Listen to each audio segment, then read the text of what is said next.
বাংলাদেশে ভারতের strategic asset কি, মানে যেগুলো দিয়ে ভারত খেলে আর কি বাংলাদেশে কি? আওয়ামী লীগ তো বটেই, শুধু কি আওয়ামী লীগ?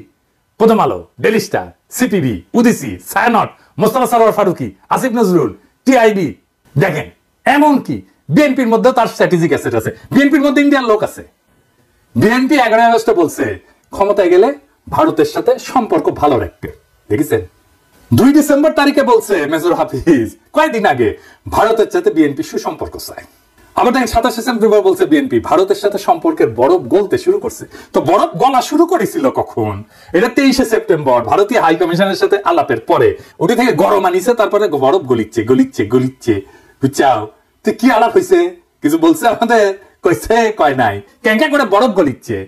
ইন্ডিয়ার সাথে বন্ধুত্ব মানে কি? মানে তো ট্রানজিট দিতে হবে, চাকরি দিতে হবে, পণ্য কিনতে হবে, চীনকে অ্যাক্সেস দেওয়া যাবে না, তবে চিকেন নেককে সুরক্ষিত রাখতে হবে, বিদ্যুৎ কিনতে হবে বেশি দামে, রোগী পাঠাতে হবে দলে দলে দলে দলে। আর বাংলাদেশকে স্বাধীন আত্মমর্যাদা সম্পন্ন জাতি হিসেবে মাথা তুলতে দাঁড়াইতে দেওয়া যাবে না। সীমান্তে একের পর এক বাংলাদেশিদের মারবে আর মাইরে টাঙায় রাখবে কাটাতারে। আর কি? পানি বন্ধ করে দিবে সব নদীর, আর বন্যার সময় পানি ছেড়ে ডুবে দিবে। এটার নামই ভারতের বন্ধুত্ব। আবার ইন্ডিয়ান মিডিয়াত বিএনপির মহাসচিব মির্জা ভাই আবার কি কইছে দেখেন, আমি পড়ে শোনাচ্ছি ওদের। এদিকে ভারতের সঙ্গে শুধু বিএনপির নয়, বাংলাদেশের সবারই একটা সম্পর্ক রাখা উচিত। আপনি রাখবেন, রাখেন, অন্য সবাই দেখেন কেন? কারণ আবার কইছে, কারণ হচ্ছে তারা আমাদের সবচেয়ে বড় প্রতিবেশী। তো কি হয়েছে? আমাদের বহু ক্ষেত্রে ভারতের সঙ্গে বাণিজ্য আছে, তাই নাকি? কি কি আছে? কইছে খাদ্যশস্য, চাল, ডাল, আদা, মশলা আমরা ভারত থেকে আমদানি করে থাকি। মির্জা ভাই পেঁয়াজটা বাদ পড়িছে, ওটা যুক্ত করে দিতেন। ভমা ভমা পেঁয়াজ। আদা কি ইন্ডিয়া থেকে আসে মির্জা ভাই? এই গান নিয়ে দেশ চালাইবেন? আদা আসে মিয়ানমার থেকে।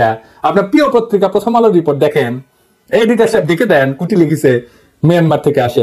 আদার মূল উৎস এখন মায়ানমার, আগে ছিল চীন। জি, আদা ইন্ডিয়া থেকে আসে না, আসলেও অল্প আসে আপনার হেসেলের জন্য। আপনার ইন্ডিয়ান আদা তো পছন্দ, সেজন্য আপনার জন্য আমি আর কি, বুঝছাও? তো এই যে প্রথম আলো পত্রিকার জন্য কাইন্ডা যে বুক ভাষান মির্জা ভাই, পড়া লাগবে তো নাকি? হ্যাঁ, তবে এখন পড়েন না। আপনি পড়লে তো ভুলটা করিচ্ছিলেন না, না হলে আর্গুমেন্ট তৈরি করবেন কেন? হাঙ্কের মতো ইউটিউবার, 2 পয়সার ইউটিউবারদের কাছে ধরা খেবেন এভাবে। আবার দেখেন 8 ডিসেম্বর বিএনপির অঙ্গ সংগঠন বলে প্রয়োজনে ভারতের বিরুদ্ধে সশস্ত্র প্রতিরোধ করবো। ওরে বাবা! নেতারা বলে এক কথা, বড় নেতারা বলে এক কথা, ছোটরা বলে আর এক কথা। বুঝি না আপনাদের পলিসি কি? আপনাদের পলিসি আগে ঠিক করেন, একটা পলিসি ঠিক করেন। 100টা পলিসি 100 জন কইলে তো মুশকিল, আমরা তো বুঝতে পারবো না, আমরা তো কম বুঝি, বুঝেন না? মুখ্য সূক্ষ্ম মানুষ। একজন কইবেন বন্ধুত্ব আর একজন কইবেন সশস্ত্র সংগ্রাম, কোনটা ঠিক? এটা কন আপনারা।